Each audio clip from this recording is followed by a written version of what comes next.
Is it iPad 2? That would be my assumption. Mr. Miller? Yes. You turning that TV off? Mine wasn't on. Oh, okay.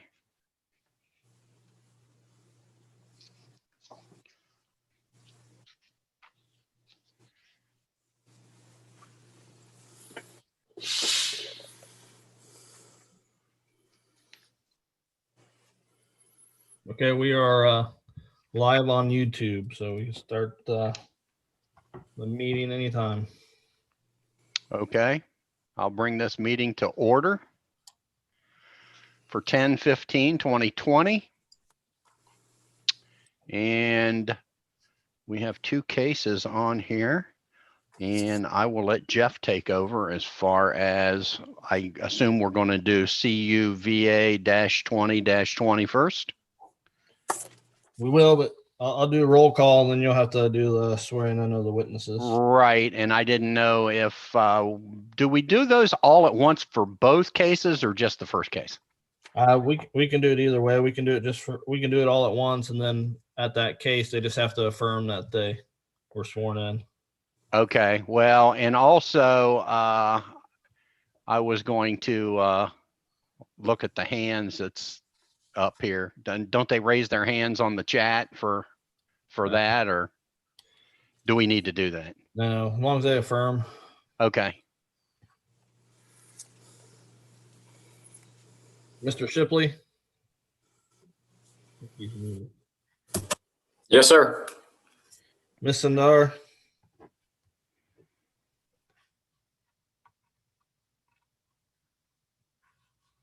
Yes. Okay. Mr. Oster? Sorry, I was on Yes. mute. Mr. Miller? Yes. Mr. Trevs? Yes. Okay, we're all here.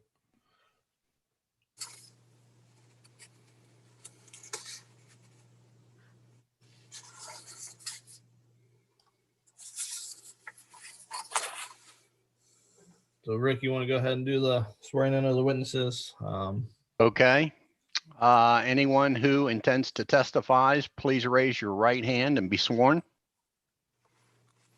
Do you solemnly swear that the testimony that you shall give shall be the truth, the whole truth, and nothing but the truth? State, I do. And when it's your turn to offer testimony, please state your full name, address, and affirm that you've been sworn in. Do. Okay.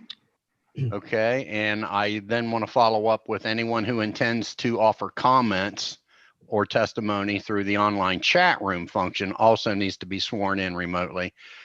Before your initial comment, please type your name, address, and the words "I affirm" to indicate that you solemnly swear that the testimony that you're offering is the truth, the whole truth, and nothing but the truth.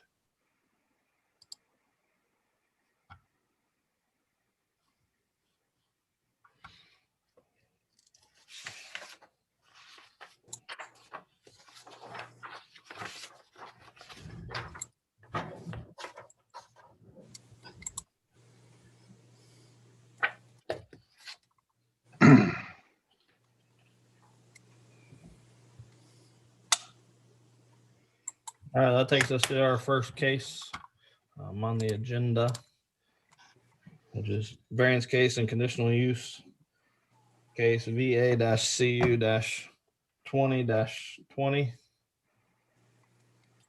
The applicant was Michael Kuhnauer. The owner is Hidden Springs Development LLC. Site is 857 Hidden Springs Drive. Parcel ID number of 318-312-03003-004. Zone multifamily plan residential district. They're seeking a variance and conditional use from section 22.04 of the Orange Township zoning resolution to construct an entry monument sign that will not meet all criteria of the section in an area zone multifamily plan residential district. The subject property is located on the west side of Green Meadows Drive, just south of Goldfish Swim School. The sign will be located west of Green Meadows Drive. The site is owned by Hidden Springs Development LLC. And once again, they're requesting a variance to section 22.04 of the Orange Township code. We'll look at the variance first, and then the conditional use will be the second item. The surrounding areas to the north is planned commercial and office districts, Goldfish Swim School. To the south, east, and west are all zone multifamily planned residential district. To the south is open space, and then east and west are multifamily homes. I provided a zoomed out aerial of the site. Also provided a zoomed in aerial of the site, which is actually under construction and it's close to being completed.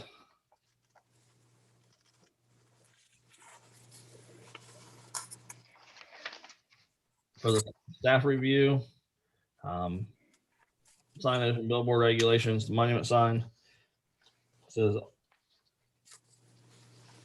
monument style freestanding sign, which is defined as signs directly supported by and affixed directly to a base, having a width of at least equal to that of the sign with no intervening opening, supporting posts, poles, pillars, uprights, or braces. Then BZA is the sign as a monument style freestanding sign. The applicant is requested to allow for construction of a monument sign that will fail to meet this requirement. The sign will be technically a monument sign. The pillar, the column would classify as a monument sign, and then it will have a blade sign attached to it. So that is the request they were asking for the variance, is to allow the blade sign to be allowed on the sign. Since it does not have a base underneath that sign, that would be what the variance is asking for. We have site photos from Google. The bottom sign, you can see there's an entry sign. There's a big piece of stone and a rock there that was there. That rock has been falling over, so this is why they want to update the sign and replace that sign. That is all I have for the variance portion of this one, in this application. One of the applicants is on here, is Tom Kirchner. He is representing this application tonight. Okay. Tom, do you want to step forward and speak up on this and state your name, address, and that you've been affirmed? First, I do, and I've been affirmed. My name is Thomas Kirchner. I'm the Director of Construction for Presidential Construction, also doing business as TNR Properties. Our office address is 3895 Stonebridge Lane, Dublin, Ohio, 43017. The sign that Jeffrey had just shown, that was a slate sign that had an etched Hidden Ridge condominiums, was built back in 2004, and the three condominium buildings basically were built back in 04 and 05, and then when things went south, the owner decided not to proceed with any more condominiums, and then decided we demoed those two existing pads that you see there on the upper picture, and we actually ended up putting in a different footprint of apartments. It is all going to be managed from Dooley's Orchard across the street. So with no clubhouse here, basically the rental office and property management team will manage these two 16-unit apartment buildings, again, total of 32 one-bedroom units from across the street. So to create some consistency, we wanted to use a similar branding that we updated on the original Dooley's Orchard side to tie it into these two apartment buildings and give it a Dooley's Orchard sign. And all of our past 5 new developments, we have gone to this type of a branding entrance sign, just to create consistency of branding. we are locating the same location where the previous sign had been installed. It's about 31 feet from the right of way, right there at Hidden Springs Drive from Green Meadows. Again, right exactly where the previous sign was installed. Jeff, can you put up that picture of the previous sign? I didn't see that in the packet. Oh, it's that right there? Yeah, Man, that's hard to see. so the column will be pretty much right where the existing slate stone is, and then the blade sign will just hang to the left of that. Okay. It looks like, okay, that leaning piece of stone that's over there by the brush. Correct. Okay.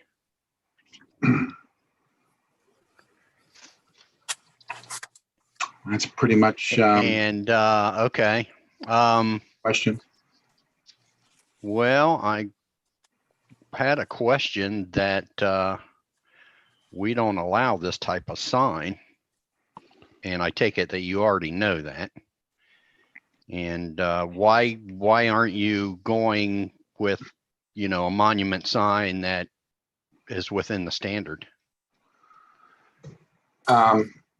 Again, it was just trying to be consistent with what the sign, instead of doing a large sign here for 632 units, what we usually do at entrances, secondary entrances, we just go with a single pillar sign with a blade attachment to it, that is just, again, just stays consistent with the branding. So are you saying there's another sign that looks like this one? At the Also- entrance to the Dooley's Orchard, there's a similar columns with a sign that connects the two columns.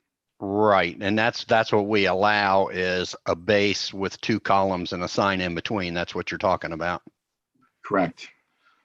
But we were seeking the variance based on this just being a kind of just a two buildings. We were just looking to just put a one pillar sign up. I have a question in relationship to that. The condos, do they have a monument sign somewhere other than the one that was in the picture? Yes, they do off of Highfield.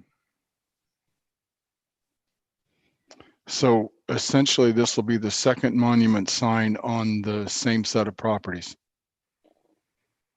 That is correct.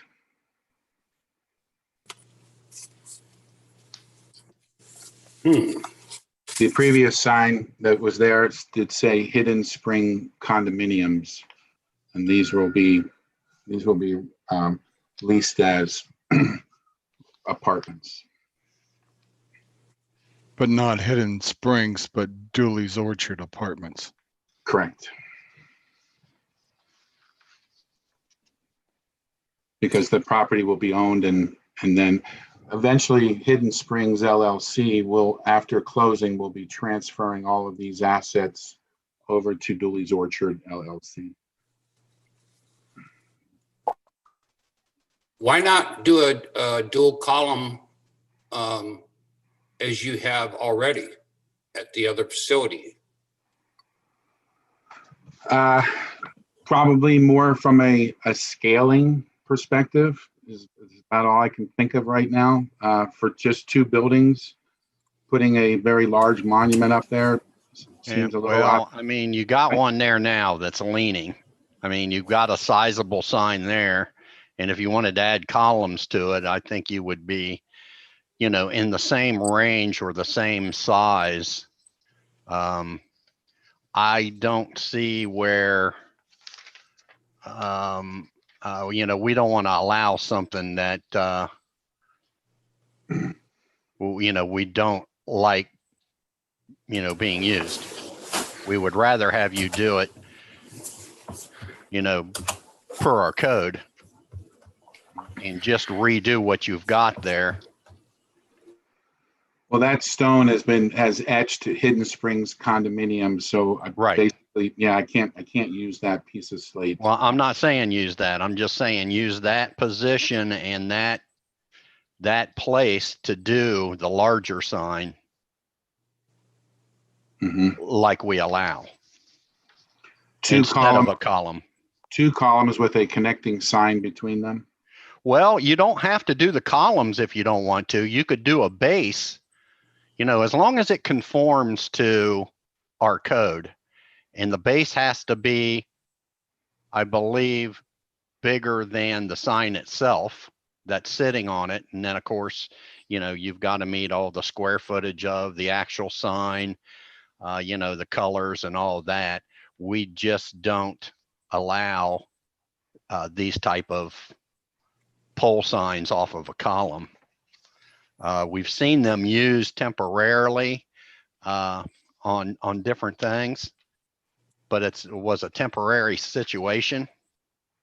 But in this situation, it looks like you're going to finish this up, and it would behoove you to just go ahead and put in whatever size monument sign that would meet the code.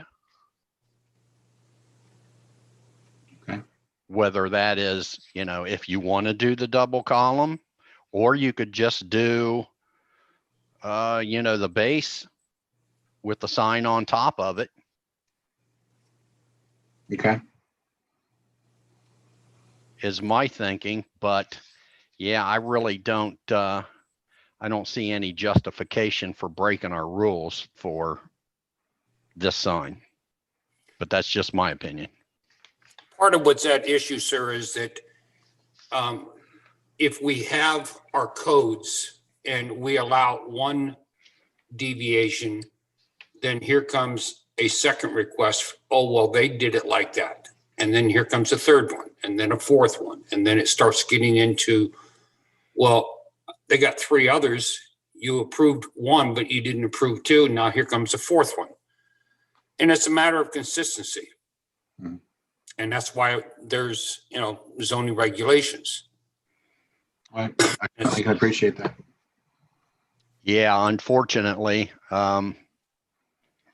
that is the primary reason in my mind that we hear all the time was, and like I say, we've run into that before when something was under construction and they allowed, even if it wasn't a column, if it was just a pole type sign with the pole off to the side temporarily, some people see that and sees that and say, well, they were allowed to have that for, a certain amount of time. And it's kind of like, well, that's the way people are, is as soon as somebody does something that they can show, even if it was temporary, they want the same thing. Okay. So we try not to do that. And we try to steer you to, doing a monument sign, like I said, however nice or however cost effective, I guess I should say that, however you want that to be. And I would just replace that stone because I believe that falls within the specs as far as right of way and all that, where that one's located. Okay. And Fair enough. As far as once I get a new design, and I think I'm leaning now toward probably just putting a base below a sign, and I'll go through the zoning requirements on the size of that sign and the colors and yeah, because you can use both sides of that. If you want to position it that way with the road so that it could be seen, you might have some brush issues here as far as the pictures that I was looking at, but I mean, you could set that so that you could use both sides of that sign for each direction of traffic. And yeah, put it in there as far as, the size, the colors that you can use and all of that. All right, current zoning, if I were to stay just outside of the right of way, is there any zoning requirements, how far I have to be past the right of way line?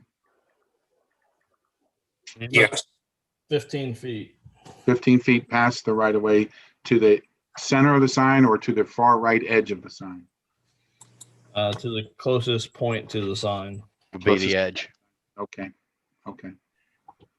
I would also recommend you looking and getting the lighting package, not only the style of fixture, the Kelvin temperature, and the wattage all figured out, because that's always one of our concerns.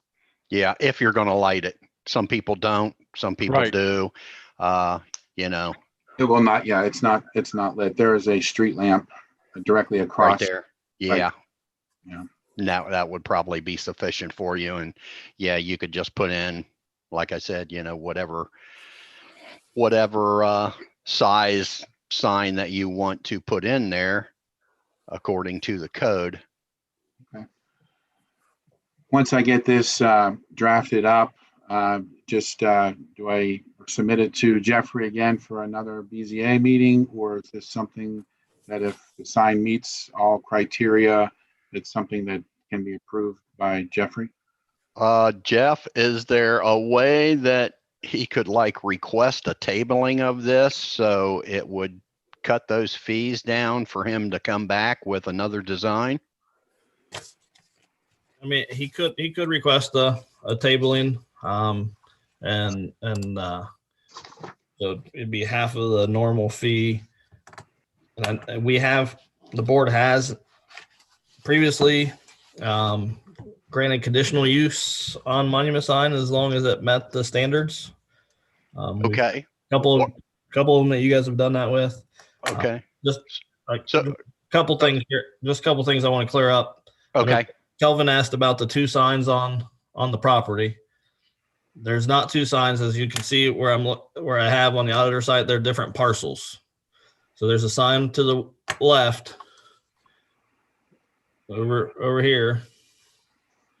There's a sign here for these three, and this is where the other sign, the rock, was. So it's not two signs on the same property, so it doesn't need a variance for that to allow. Jeff, would you show us where the sign for the three of them is? I did not see that. Right there. To the left by Highfield. Okay. And this is a picture of their entrance sign Okay. So it's still going to say Hidden Springs over there on that side. Yes. on that side. So are those buildings like a different developer? Is why they're going to be called something different, or is it just they're going to attach them to Dooley's Orchard that's across the street along with that name? Legally, they were built as apartments, not condominiums. Okay. Okay. So they're actually going to be more like the buildings across the street in Dooley's Orchard. Correct. They will be Okay. for rent. Those condos were for sale. Yes. Yeah. Okay. And this is the sign that's on the other side that they're replacing. Okay. Well, so we could just go ahead and approve a monument sign as long as it meets our code. And then he would be free to go ahead and do whatever he feels within the code, correct? Yeah.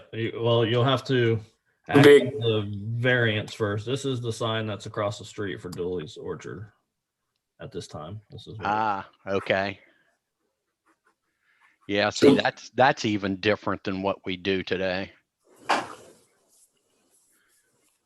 And that's all I was trying to do, was to just do the one column with like a blade just to Right. tie it in. But I certainly understand. Well, see, Yes. now I don't think we do suspended. If it's got two columns, it still has to be sitting on a base Right. today.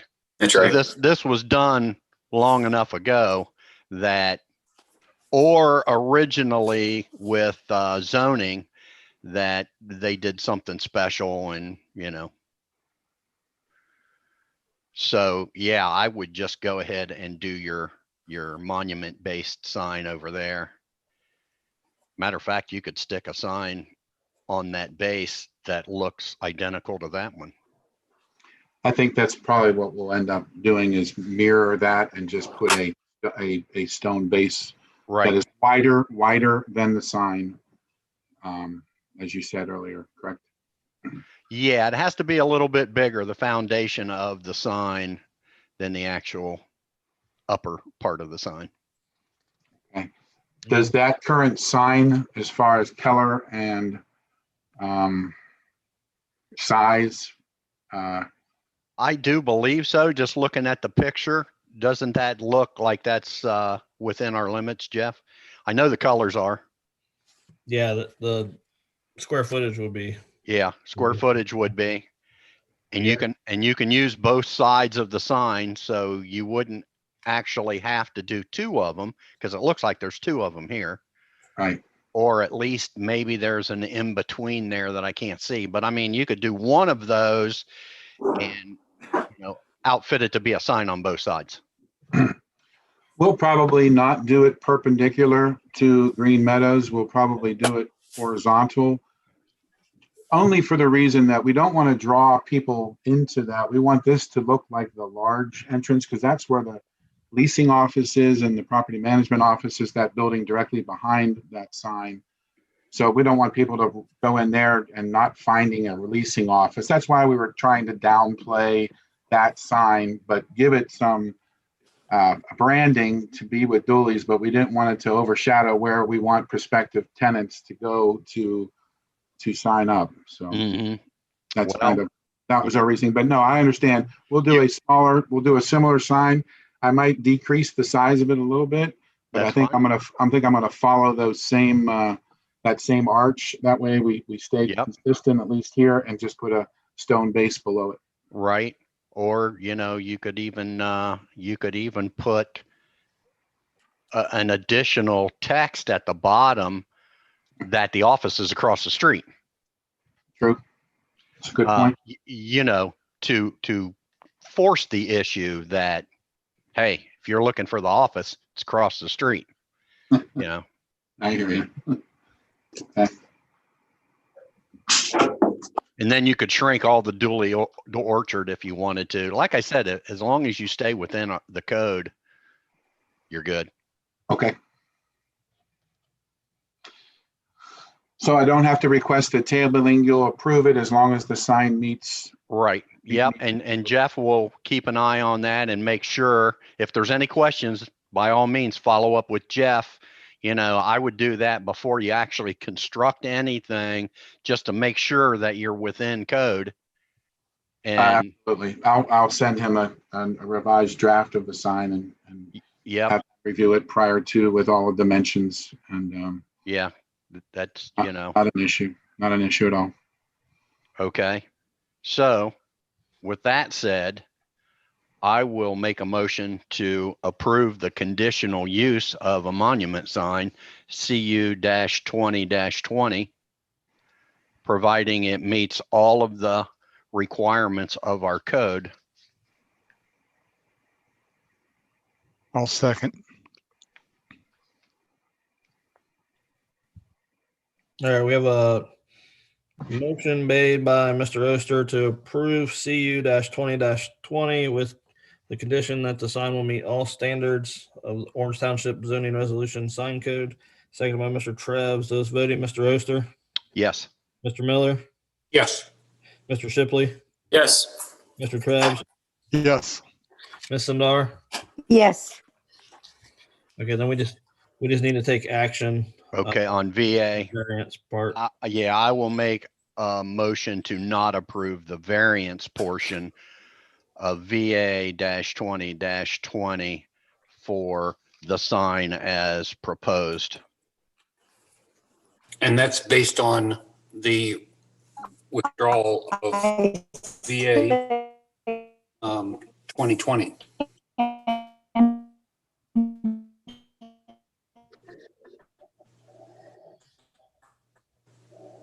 I don't know what that was. I don't know. I got a bunch of echoing and something was going on.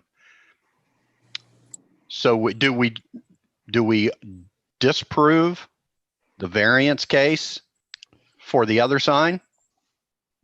Yep. You can. Okay. Okay. Or- Well, I made that motion rather than withdrawing it.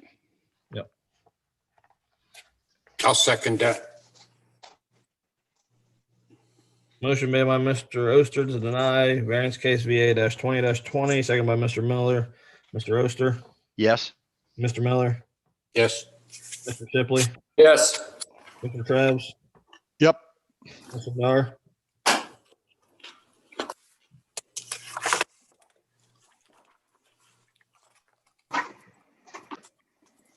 Mr. Dar. Her mic keeps blinking. She's muted. Motion still carries. Tom, I'll email you the final compliance for your apartments, and I'll send you the sign code also. So I'll tell you which section it is that you have to meet those standards. Okay.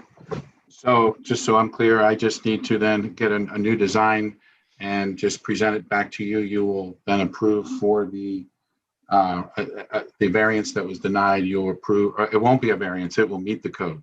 So, It'll meet the code, so it won't be a variance. It'll be a conditional Yes. use of an approved sign. sounds good. Fair enough. Thank you very much for your time tonight.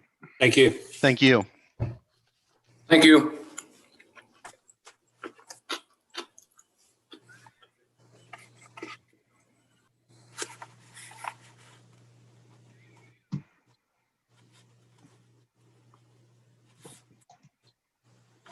Okay. Looks like we are going to move on to the next case of VA-20-21.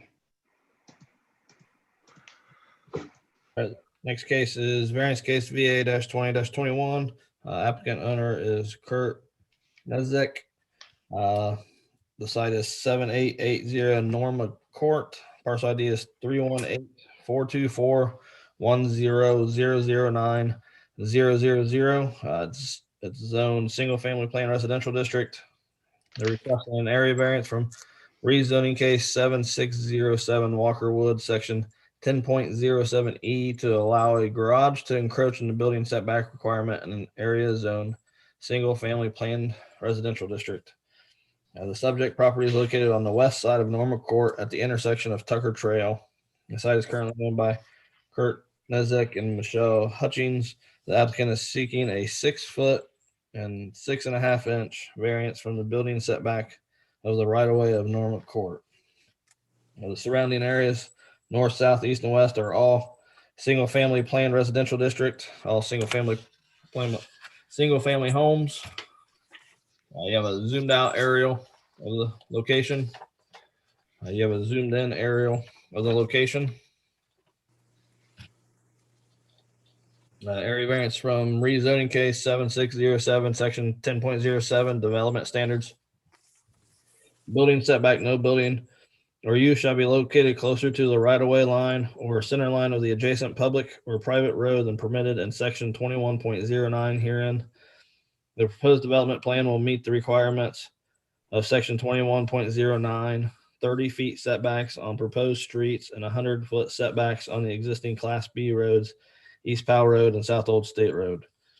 The garage, the applicant is seeking for the garage addition. The garage addition will encroach in the building setback from the right-of-way at a distance of 6 feet and 6.5 inches. A variance of 6 feet and 6.5 inches from the building setback from the right-of-way is requested.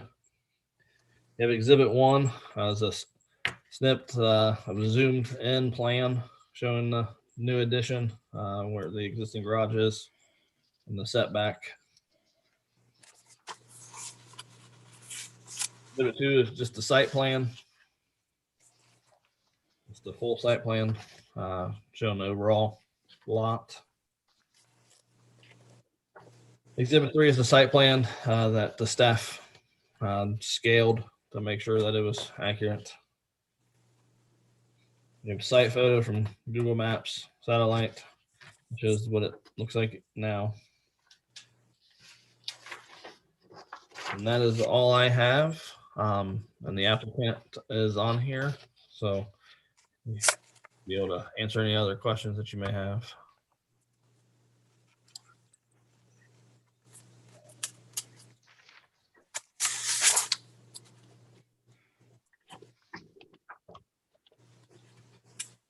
I apologize, but there were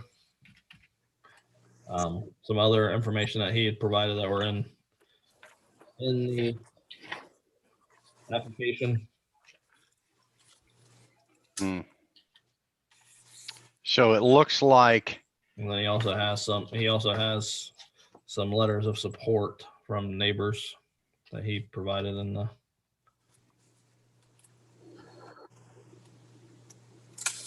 Back up on that, Jeff.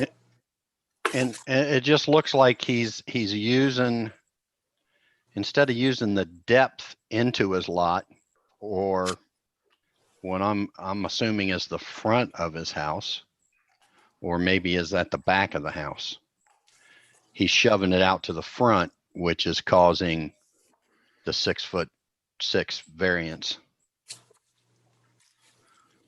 Because it has an existing garage, correct? Well, the way it sounded was the garage was being replaced. The 2-car garage was being replaced with a 3-car garage, and then they were adding an apartment above it and adding onto it at the same time. Is that correct? What's happening is the garage itself will be taken down, and then we're going to Sir, Yeah. introduce yourself. Yes, my name is Kurt Nazak. Your address? Yeah. Go ahead. So what the plan is to remove the existing garage and then replace that with a 3rd-car garage, and with replacing it with a 3rd-car garage, then actually add a bonus room above that 3rd-car garage, approximately around 700 square feet. And because that's a 3-car garage, that pushes it out that direction. Is that what's going on? Correct. It can't, is what I'm kind of confused on, what is the front? It looks like maybe that's the rear.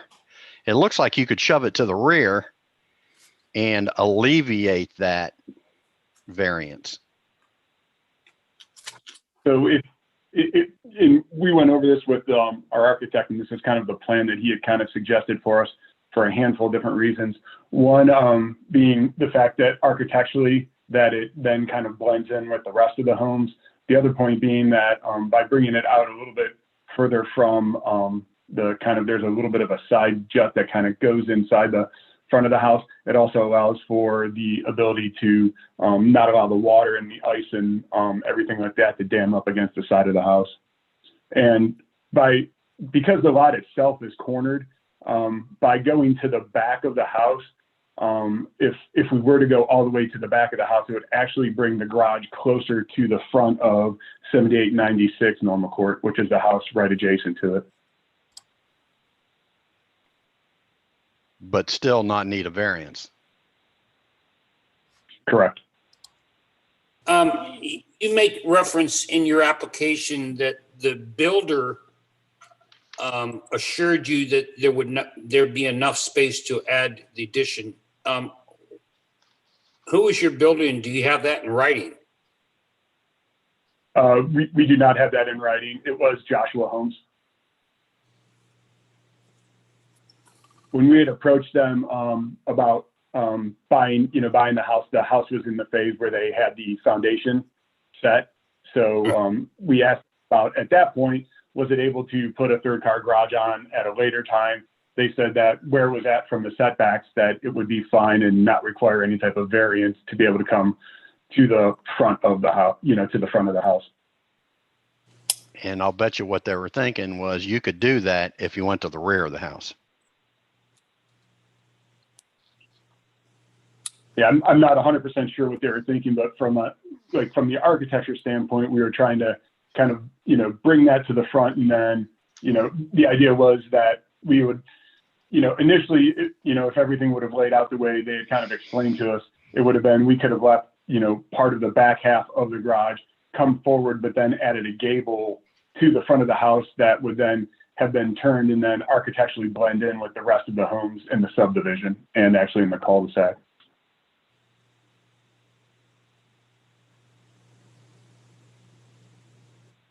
So I'm a little bit confused as well. Looking at the photo that we're looking at right now, it shows the front of the 2-car garage. You wanted to take that out. The third bay for your garage, you're planning on putting that you'd want to put it to the right instead of the left? So what'll happen is we're kind of splitting the difference where that whole garage itself will be removed. We will take a portion that goes into the backyard, and then the remainder of it then will end up into the kind of the front yard. If you see where that kind of the sidewalk goes up, it goes basically to the edge of the sidewalk there. Mm-hmm. Yeah, I So think to me, it looks like into, you're totally going the wrong way. It would be better to go towards the rear of the house, because it looks like you're planning on widening the driveway, where if you went towards the rear, then you could just widen the rear portion of the driveway to meet that third bay, because even that driveway that's kind of showed on there for the garage and bonus room drawing, I mean, that even looks like that is going to be way up front also. It just looks like it would go better if it went towards the rear. the problem with moving, go ahead. I was just going to ask you, from the diagrams, the blueprints that we have, it looks like the addition that goes to the right of the existing garage now is about 8 feet. And the part that is going to the left of the garage that exists now, it may be 4 feet. Is that about right? Yes. Okay. And what would happen if you would do 8 feet on the left side and 4 feet on the right side? It would almost even it up with the house, it appears to me anyway. So in order to swap those, if that happens with the gable on the front, we end up potentially running into an area where the water will dam up against the side of the house and potentially create like a freeze point where I'd have to put a cricket in the roof there.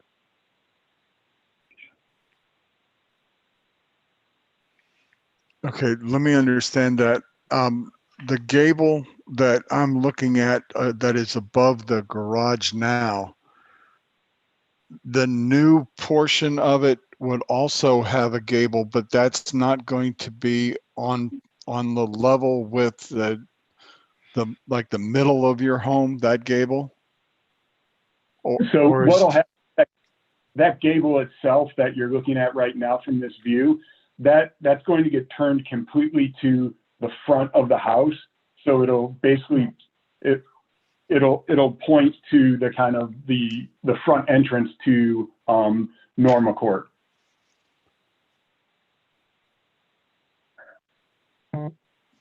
So you're changing the roof line of the garage also.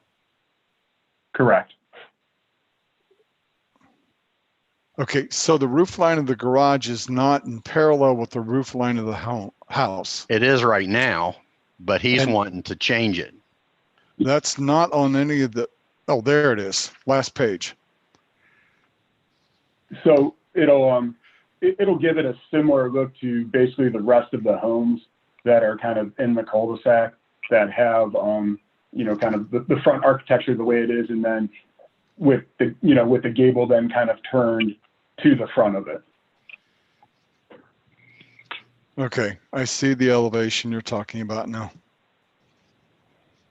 This is Brent Racer with New Avenue. Can you guys hear me? I apologize. Yes. Yes. Yeah, sir, Okay, you need sorry. to. I have, yep. This is Were Brent you Racer. sworn in? Yes, I was. Okay, well, you need to state your Yep. name, your address, and affirm that you were sworn in. Yeah, this is Brent Racer, New Avenue Architects and Engineers at 4740 Reed Road, Columbus, Ohio, and I have been sworn in. A couple just quick comments. I apologize. I was trying to talk earlier, but for some reason I couldn't unmute myself. But if we flipped the 8 feet to 4 feet in the inverse, we would still be in front of the setback line. Obviously, it would be less than what we are asking for. The reason we are doing it in this proportion is to match up and allow for the least amount of potential ice damming in the cricket areas and allow for an additional, or maybe not additional, but a larger area on the front side to help shed the water. So, again, if we needed to push it back to kind of make the group, to accommodate, we could do that. But pushing it all the way back to the back side and allowing the front wall to stay where it is, which is the only way to stay behind the setback, would end up changing the architecture dramatically. So, yeah, and thanks for bringing that up. That the image there, that allows the gable to be full. That is, on the left portion of the screen there. So hopefully that helps you guys understand the reason we pulled forward from I'll call it not the full 2-story, but the 2.5-story element that's just to the left, in between the two main elements of the house. Do you presently have an ice damming issue now? Yes, we do.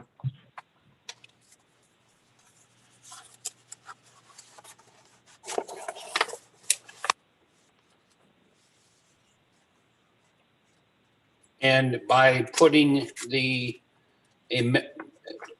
good membrane in there, would that not reduce that ice damming? Well, I could see creating a damming issue by turning the roof this way. Mm-hmm. If you left it the same way that it's constructed now, only made it a 3-car and still brought it out in the same fashion, I wouldn't think you'd have that issue.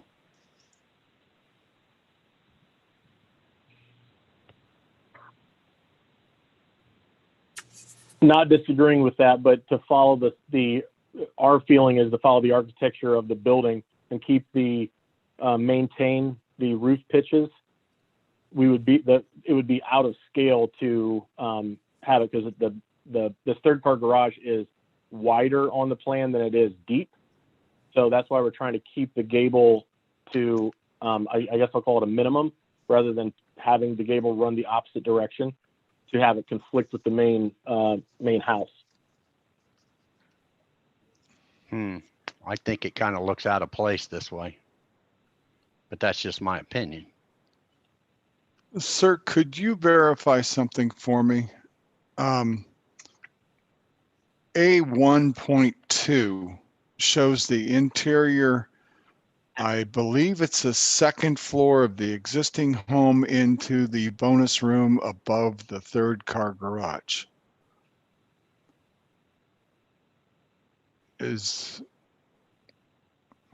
Yeah, there you go. That's it. So the entrance into, and I'm just doing this so I understand the layout. The entrance to the bonus room above the garage is from the 2nd floor? Correct. Okay, then it's hard for me to see where that is. Where'd it go? On page A 2.0, where on the upper right, on what says east elevation,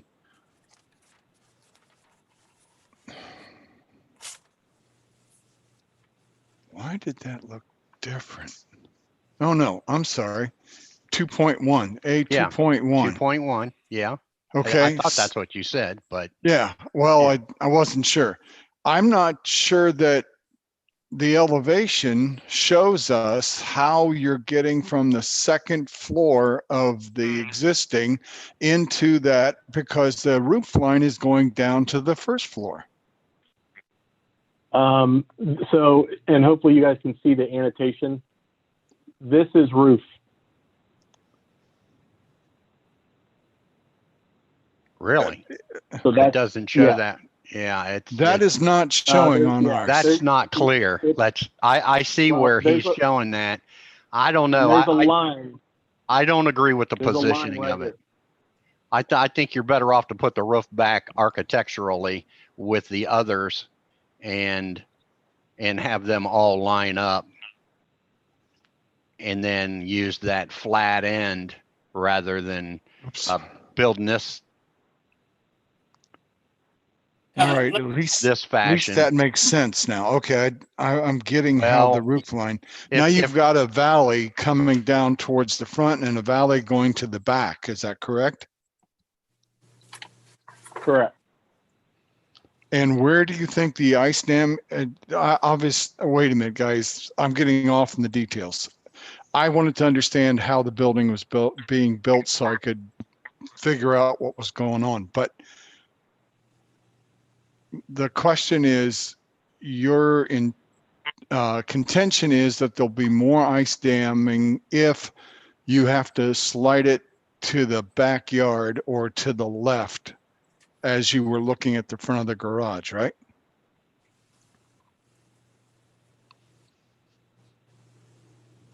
Yeah, I mean, the main reason for this is it's architecturally better, but the ice damming here, if the gable were to face this direction, is going to be greater if this gets clipped at this location.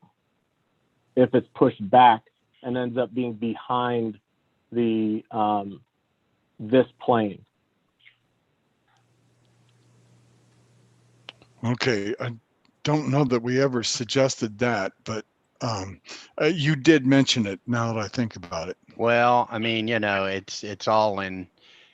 I mean, there could be a little bit of room up front here, just not that full, whatever that was, 8 foot, because that's what's running it into.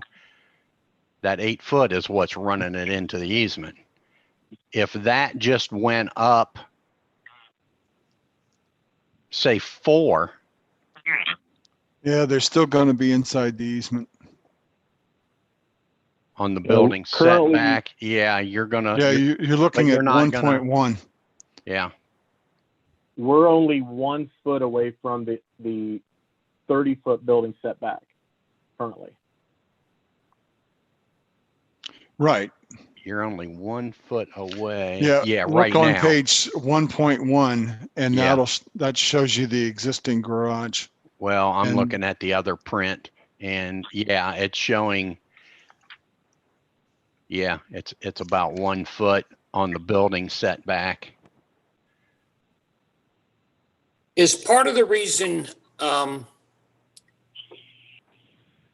you want to move the third section more so to the front than to the rear is to maintain more of the back visible area?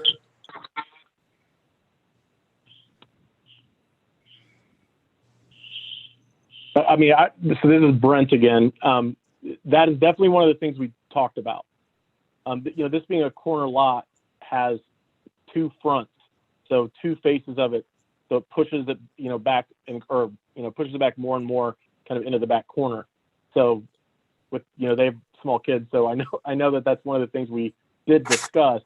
And then the more we talked about it, architecturally, as we kind of push forward, our hope is to have a full gable end on that, again, to bring down scale. And I know we kind of talked about that, but definitely they're hoping to maintain as much of the backyard as they can. No, I understand that part. I live in a backyard, or I live on a corner lot as well, so. Oh, yeah. Yep. It's tough for sure. Okay, this is Jeff again. I know you guys talked about having them move it. I guess it'd be to the southeast or southwest, I guess. But then at that point in time, if they move it too far, they're going to be within the rear yard setback, which I believe is 35 feet for this property. Yeah, I would have a better feeling doing that though than the front. Well, if they can't move it back too far, they would need two variances. They need one on the building setback and the other. Right. And we got to remember, we got to look at the criteria for an area variance, the Duncan versus Middlefield, the criteria that's on the staff report there. We got to make sure we look at that, not just look at the other things.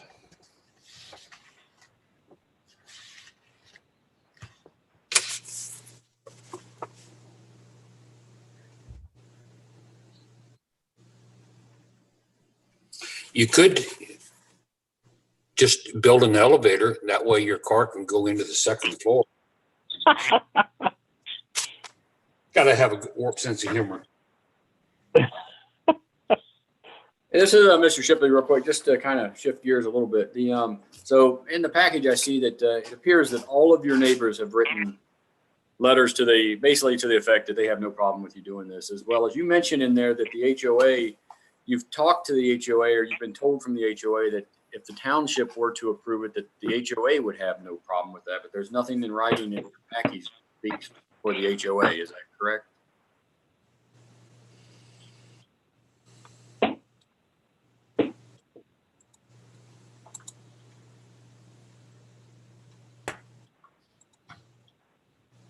Kurt, you're on mute, just so you know.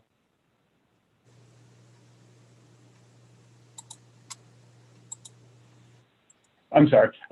I spoke. I had sent the plans and everything to the HOA, and had sent them follow-up email after follow-up email. I never heard anything back.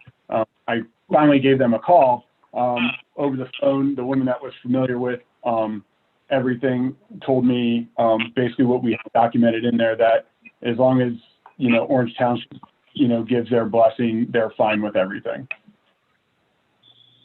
I just want to make sure that I understood that. Thank you.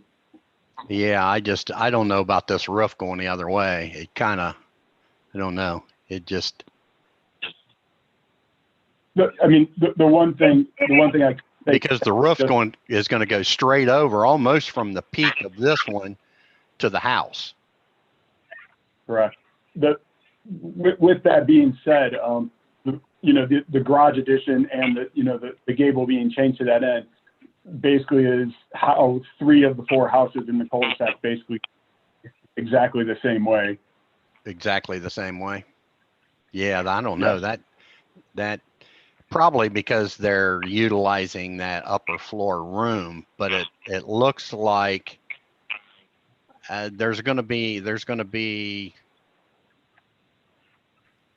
I can't see the roof peak on this part that goes over and meets the house. I don't see any pictures that really show that. And it looks strange. Mr. Jeff, do we have any concerns from any of the neighbors? No, all the neighbors have given me 100% support with it. I went around, talked with everyone, showed everyone all the documentation, all the plans, explained to them kind of what we're doing, and everyone was, honestly, kind of a little more excited just because it does help the house fit in architecturally a little bit better with kind of the rest of the homes. Hey, Justin Sapanero, 7879 Norma Court. I affirm that I've been sworn in. I am Kurt's neighbor directly to the east, so I see his house every day. I've mentioned this in the chat, but I definitely just want to, let the board know that I do fully support this request. I think it looks great. I'm really excited, for this to come to fruition. To Kurt's point, it does match kind of the flow and the architectural look of the houses in the cul-de-sac. So I think it really, would be nice, and do support Kurt with this.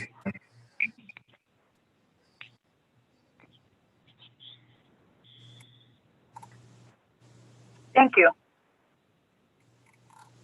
Jeff, did you have any aerial photos of other houses that have that?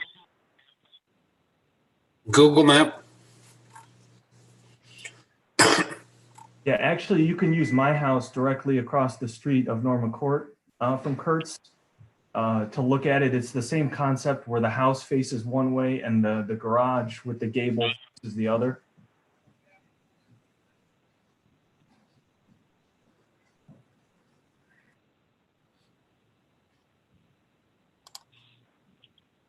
You're featured on one of the pages where they were giving the distance from the center line or something.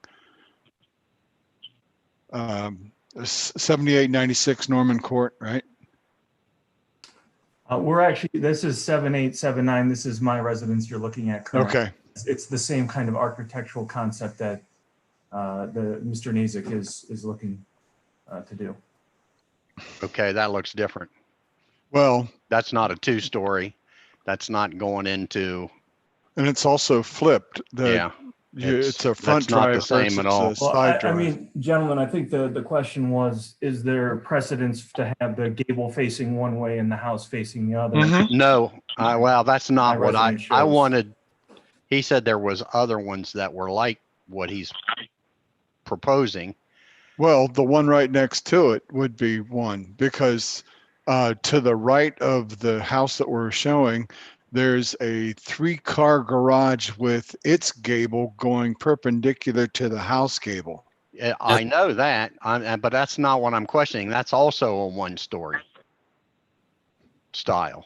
They're not. On the garage, yeah, right. Yeah, well, they're not using the upper portion with a roof Well- that's going into the existing structure and a dormer hanging out on the other side. And I just kind of wanted to see what that looked like, you know. Jeff, would it be possible to go to 7896? It's the house right next door to me. Down, if you go down the court, it has the red car in the driveway on Google Maps.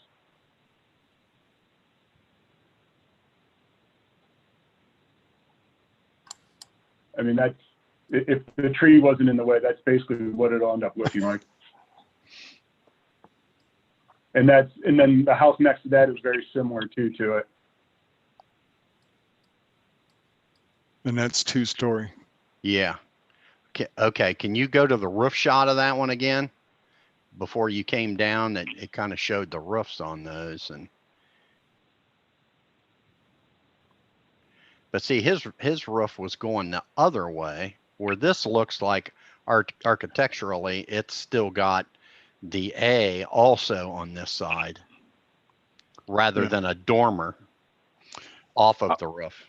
I just wonder if we're getting down in the weeds. We're Yeah, it's trying to design a house, and what we're really supposed to be doing is looking Yeah. to see if we want a Well, I setback mean, or not. I agree, but also, you know, I tend to try to wrap my head around the look as far as what they're proposing to do. And with the roof diagrams there, I just couldn't get there. Mm-hmm. That's correct. We couldn't really visualize clearly. Correct. That's right. I mean, you know, on paper, you know, it just doesn't look right.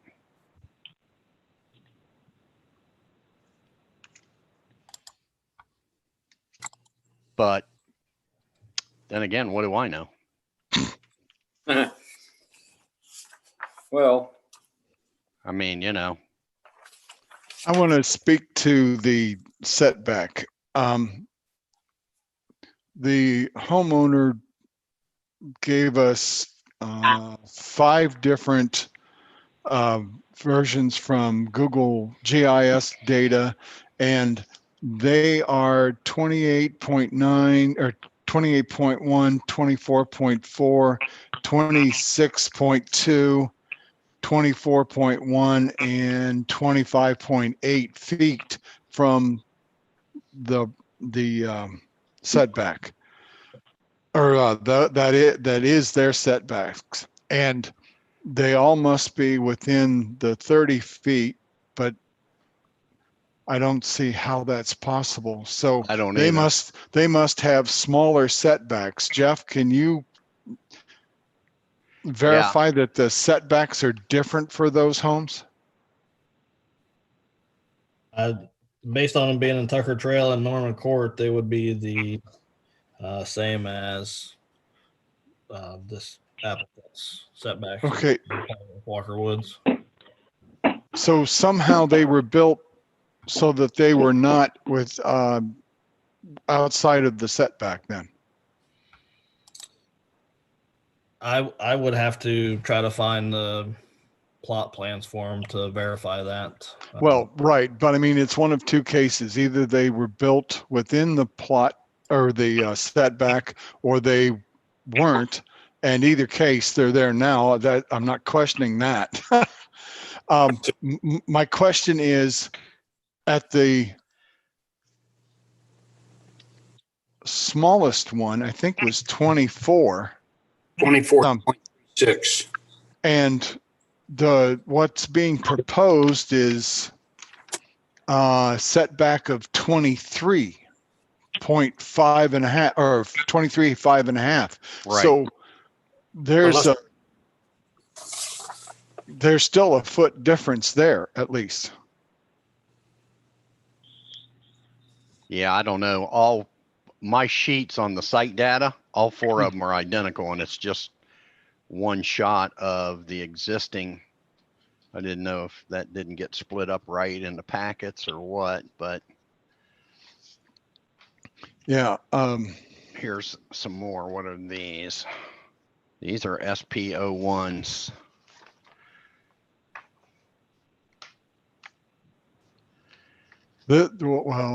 Which packet was this from? The one that Jeff homeowner? delivered. Oh, One that Jeff yeah, delivered. How many no. SP1s did you get? I got like 8 of them. Well, I got 2 SP1s. Just 2? One's existing and one's SP1.1, which is the proposed. Right. Yeah, see, I got all SP1.0. And I was a little confused on why I had so many of the same thing. I think I got 8 of them.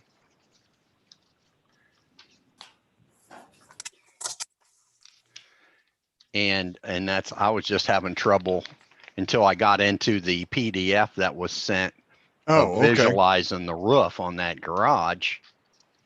Because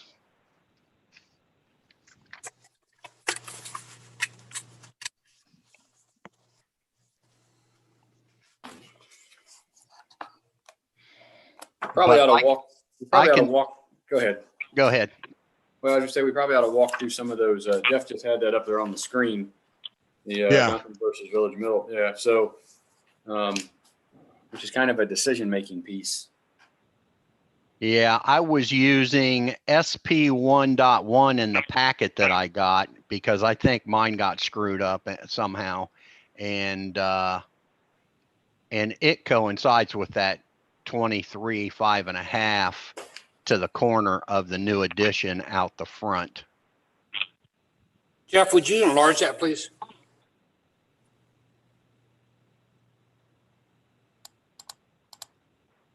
Thank you.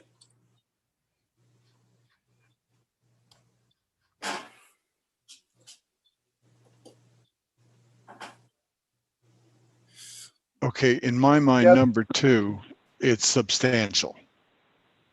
I don't disagree with that, and that's one of those. That's one of the criteria. Right. Right. Right.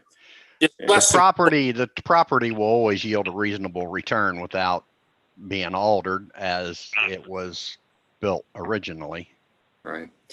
But so one of the questions I had, I guess, for the homeowner is, so if this isn't granted, what's your plan to solve the issues that you have? So what's your backup plan, I guess? We don't currently have one. Okay.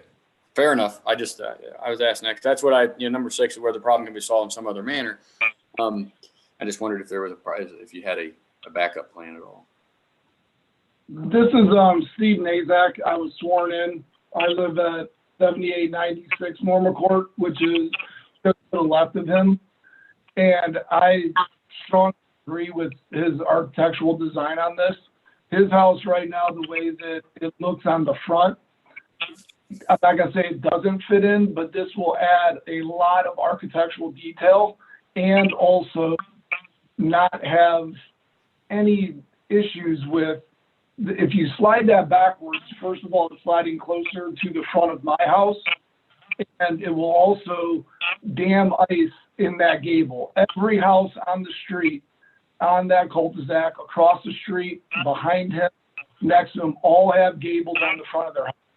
And with what he's doing is also going to allow square footage of the bonus room to add the dormers, which will add a lot nicer driveway pull up from my house, leaving my house, the neighbors pulling out of the cul-de-sac to see those dormers and see that is architecturally, in my opinion, and I build homes for 20 years in Delaware County, this looks amazing compared to if you would slide it back, stick the gable on the garage end, and have nothing but roof on the front of the house.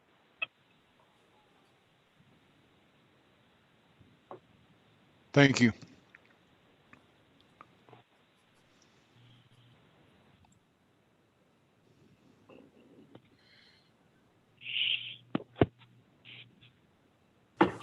I just wanted to share the view from the front as he was.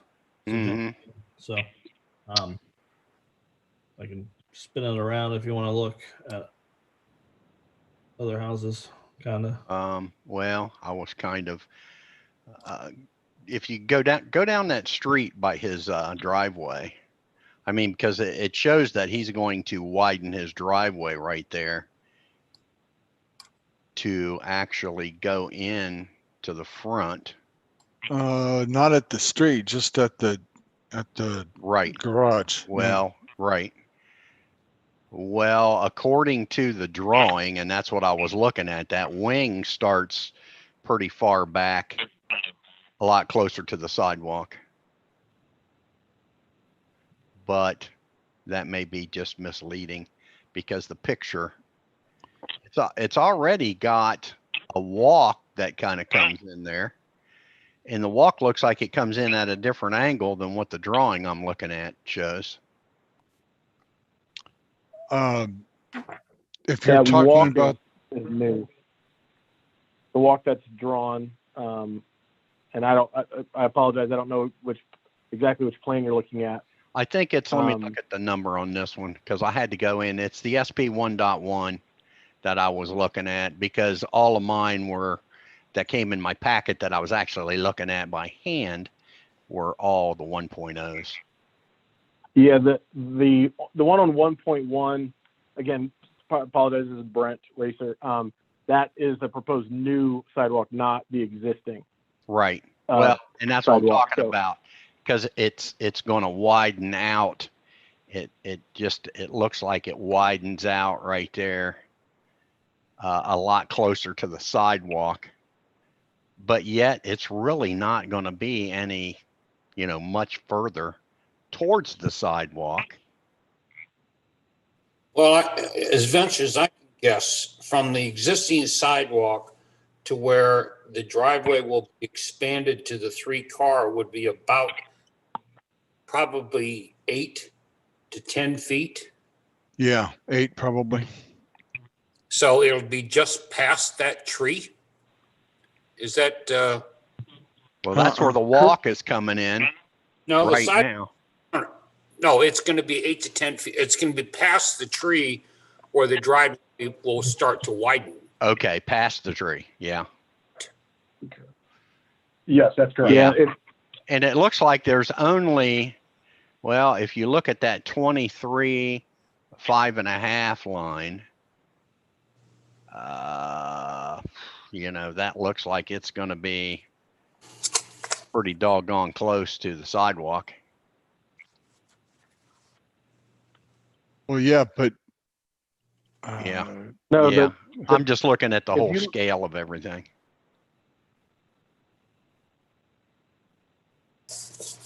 remember our line starts inside the sidewalk. Yeah. Okay.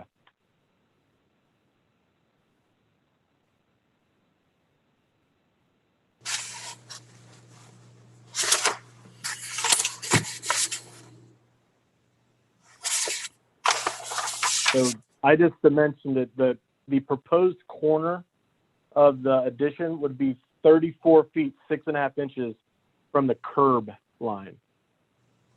From the curb to the corner of the driveway of the new. Wait a minute. Of the new addition would be 34, 6.5.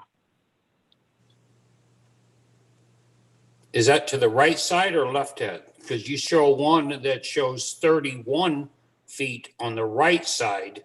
Well, But but that's to the property line. That's not to the curb. That's not to the That's to curb. the Yeah. property. Yeah. I'm trying to Yeah. give you a bearing of in the Right. photo we're seeing. Yeah. We're 34, 6.5 from the curb. Right. Yeah.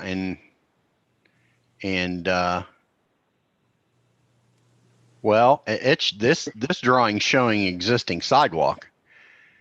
Correct. Yeah, but it's also showing 23.5 from. Exactly. To the sidewalk, Right. not No, to the that's the curb. property line.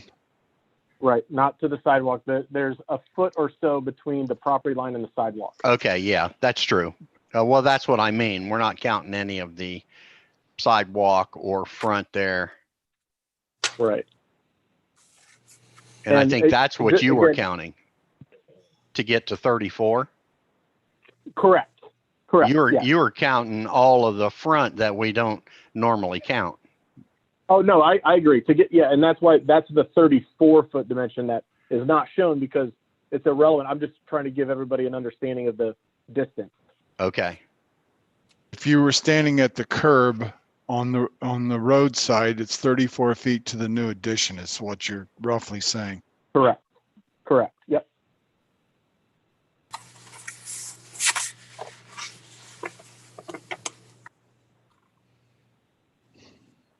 And this kind of a not final comment, but another comment going back to some of the other things that Mr. Nazak presented of other buildings, and this being further than the 24-foot, I think 2-inch or so dimension. That is a dimension we could figure out. You know, we could slide this back slightly to get to that 24 feet, 24.5 feet or what have you, to not be greater than anything that's currently there in the neighborhood, if that helps.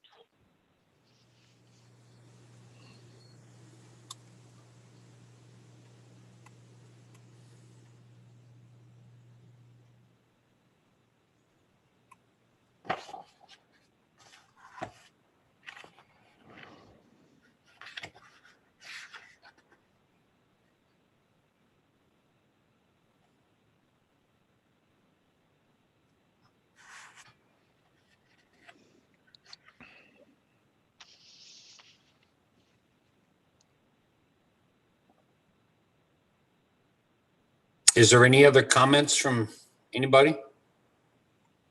Not from me. Rick? No, I have none. no. Ms. Sandar?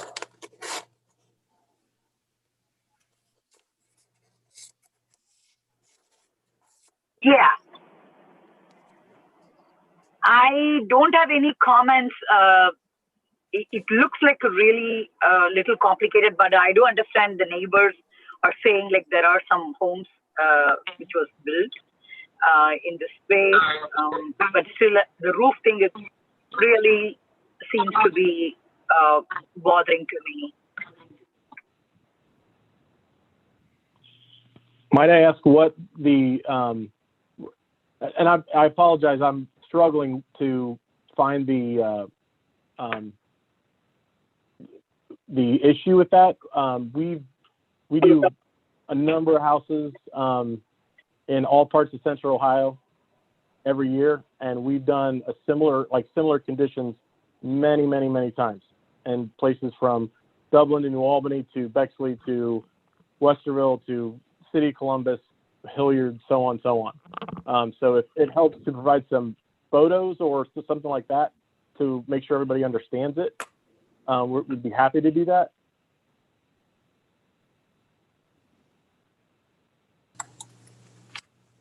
That could be a little help. I will leave it to my other colleagues.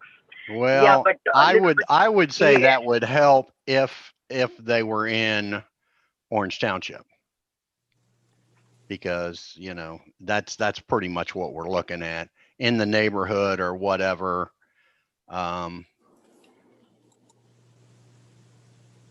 But there are some odd looking roof lines. Jeffrey, could you go right to the house to the right of mine on Tucker Trail? If you go the other way, please. So does anybody want to make a motion to approve this 6.5 foot variance? I guess I'll make the motion to approve it. And I'll second that.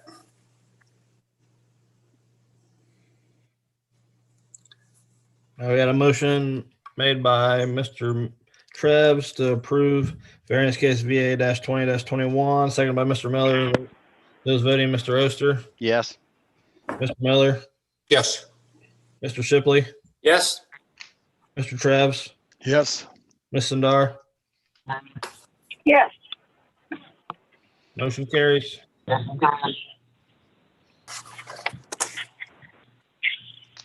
Thank you, everybody. Hey, thank you. Thank you, guys. You're welcome. You're Good welcome. evening. Jeffrey, what would be the next step for myself? I'll send you a response letter, but the next step would just to be submit for a residential permit. Once that permit's applied for and the fees collected, and once it gets reviewed, as long as it meets what was part of this variance request, it would be approved. Okay. Okay, well, that concludes all of our business for today because we don't have any minutes or anything like that. Correct, Jeff? We do have minutes. Oh, we do? Yeah. We have minutes. Really? From the August 20 board. Did I miss that? I went through here and Although I went through them and I probably missed something, but I didn't find anything I needed to. Have I'm any input on. I'm with you, Aaron. There wasn't anything I found, but I wasn't at the meeting, so. Yeah, I didn't see anything that needed corrected, but. oh, here they are. I see them now. I missed these. They were stuck under 2021 there. Would you hand Mr. Chairman your glasses, please? My glasses don't help something stuck to the backside of the, I thought it was all stapled in, and I'll blame that on Mr. Miller. Okay, I think. You look at the agenda on the second page of the packet I give you. Yeah, I thought there was, and then I got that. That's the legal notice. It's got both variances on there. Yeah. Where was that other one? Yeah, I get this paperwork. I start spreading everything out, looking at all kinds of stuff, and pretty soon it's like, oh, that piece is gone. Oh, that piece is gone. And then somebody gave me sheet number SP 1.0 8 freaking times. Well, I have a couple things on the minutes. Okay. Go ahead. The Mr. Harabchak, it's actually a B instead of a V in his name. The legal counsel. So that'll be a change that will need to be made. Okay. Wherever his name is, change the V to a B. I would have never known that. I probably wouldn't have caught that just because it was an odd name, but now that he mentions that, I think I do remember that man to be. Well, you didn't catch it because you don't have the minute. It didn't find no, it. I didn't catch it because I missed the minutes and never looked at them. Oh, okay. Yeah. Then line 85, there's an extra apostrophe in there. at least on the one that I have printed out, right before the one. Oh, yeah. six. Before 1.456. Yep. Yep. Okay. Huh. And then You're good. on 111, line 111, for some reason, Craig A. Henderson, that, Oh, yeah. Weird C. yeah, and it seems like the whole font for Change. Changed. Yeah. Craig is different for some reason. It changed it to that. Hit Control C instead of Shift C. So Man, that is, No, that wouldn't have done it. and then it's an underline, but yeah. on on line 172, where Mr. Miller has the dots after that, the word was well. If you get more well, and then I butted in and cut them off, I think so. Only you would know that. Yep. So those are all I have. Sounds good for me. I'll make a motion that we pass the minutes with the changes that Mr. Beard made. I'll second that. Motion made by Mr. Oster to approve the minutes for August 20th, 2020, as amended, seconded by Mr. Shipley.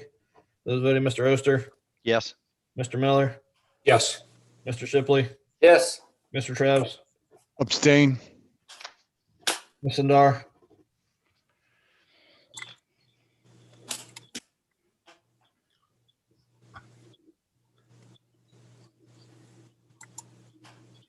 She's still on, but She's muted.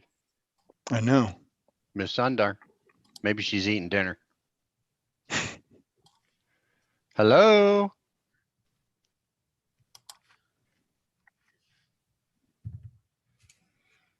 Well, we had 3 votes. Will be still approved.